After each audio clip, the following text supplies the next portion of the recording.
విష్ణుమూర్తి వైకుంఠంలో కొలువుదీరి ఉన్న సమయంలో ఒకసారి వాయుదేవుడు వెంకటేశ్వర స్వామిని దర్శించుకోవడానికి రాగా ఆదిశేషువు అడ్డగించాడు. కొంతసేపు వారి మధ్య వాదాపువాదనలు జరిగాయి.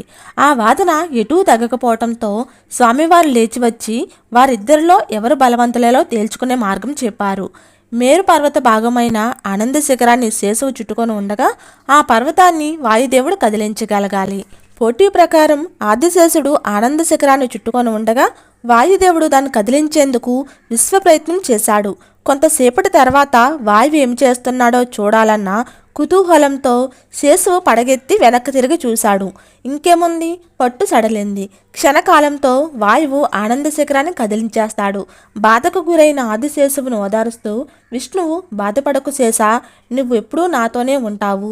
ఈ కొండ కూడా నీ పేరు మీదే ఉంటుందని విష్ణువు మాట ఇస్తూ ఆ కొండకి ఆ పేరు పెట్టడం జరిగింది.